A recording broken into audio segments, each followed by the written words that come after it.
Today on DoodleDrawArt, we're going to make a felt or polar fleece gingerbread man. You can use this pattern or you can draw your own. If you're looking for the link, it's in the description. So you're going to need some thread and some stuffing. You're going to need some fabric glue, some pins, and some felt and scissors. All right, let's get started. First, we're going to cut the pieces off the pattern so that they're easier to work with on the felt. There. Alright, next we're going to pin our pattern pieces to the felt, and I'm working with 2 layers of felt right now because I need 2 gingerbread man bodies for my project.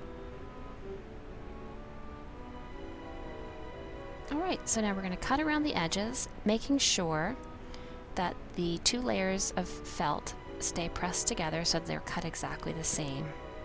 You could do this twice. You could cut out 1 layer, pinned, and then use your same pattern to cut out another layer, but I'm pretty comfortable cutting through 2 layers of felt at the same time.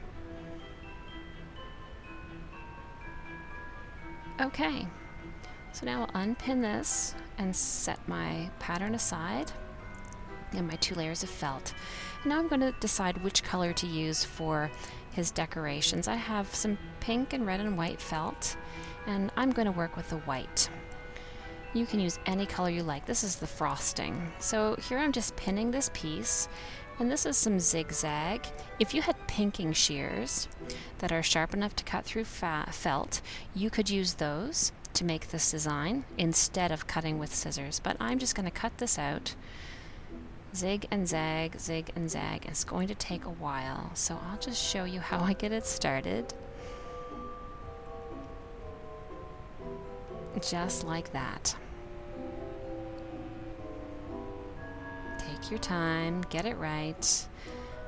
And I finished. Now I'm going to work on the face and the buttons. So again, I'm just pinning my pattern to the felt so that I'm able to cut without my paper slipping on top of my fabric. I'll cut out his 3 buttons, and his 2 eyes, and his mouth.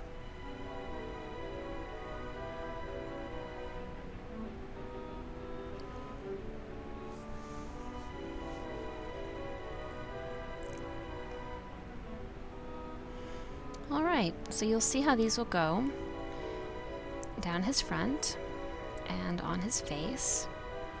But I'm not going to attach them just yet, and these will go as ribbing on the ends of his arms and legs. But what I'm going to do now is I'm going to sew up my gingerbread boy.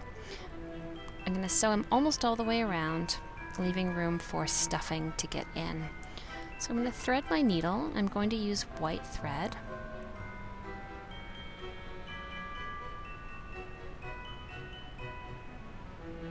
Now, here's how I like to tie a knot. I like to wet my finger and loop around twice, and then just roll the thread so that it twists around itself and pull. It makes a nice tangly knot at the end, and that's never coming out. Alright, so now I'm going to pin the 2 layers together so that I can sew without worrying about them slipping. Make sure they're well lined up before I pin them. And I'm going to start with my knot on the inside. So I'm just going to open the flaps a bit and pull it through. Now I'll just do 1 stitch in the same spot, and I'm going to use a blanket stitch for this project. And what that means is I'm going to loop my thread across my hand, and then I'm going to put my needle through, and I'm going to come up in front of the rest of my thread. So this long piece I'm pulling is going to make a loop and grab onto the other piece. So now I'll have a little row of thread going all along my outside seam. Just like that.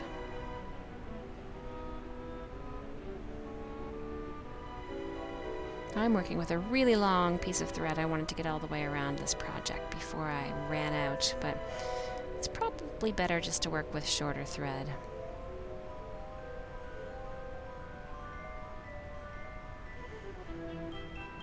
Alright, so we continue this all the way around. Blanket stitch right into the corners.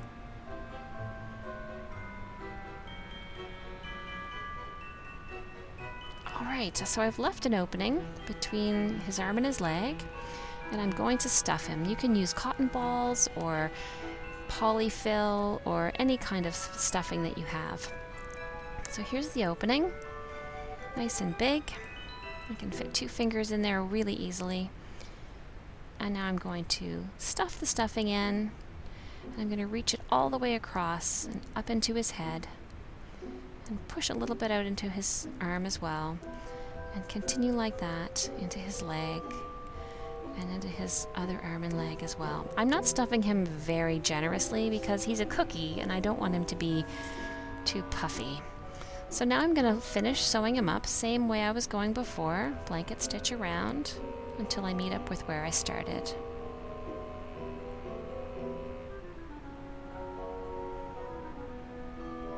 Always make sure your stuffing is tucked in nicely, and sometimes it gets caught up in his arm.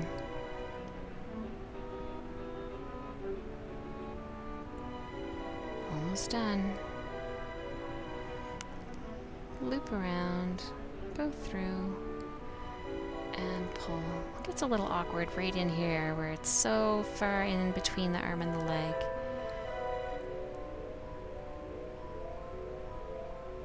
Almost done.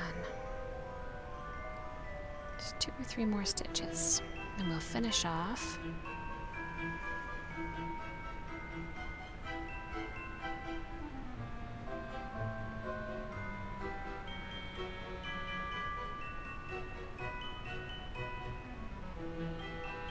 Last one. So now to finish off, I'm just going to put my needle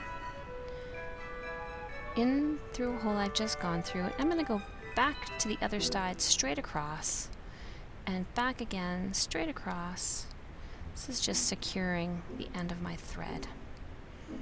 And now I'm going to reach into the middle, squish it up tight, and pull my thread into the middle here. And now I'm going to pull on the thread so his arm is bending, and then snip it, and now the end of my thread is inside the gingerbread boy. Okay, and I'm just going to move the stuffing around a little bit into these arms that I just finished doing. Great. So now I'm going to use fabric glue and attach his eyes and attach his mouth and his buttons. And then I'm going to put the ribbing on his legs and arms. You can trim it after you glue it. You can measure it and trim it before you glue it. It works both ways. And that's it. Now you can use this as a pocket pal or a Christmas tree ornament just by adding an attachment to the top. Just sew a little ribbon to his head, and then you can hang him from your Christmas tree. You could give some as gifts to grandparents or friends. I hope you enjoyed watching me make this gingerbread boy felt friend, and I would love it if you would click like or comment on this video, and if you're on Instagram, I would love it if you would tag me in an upload post of your own gingerbread boy. Thanks for watching.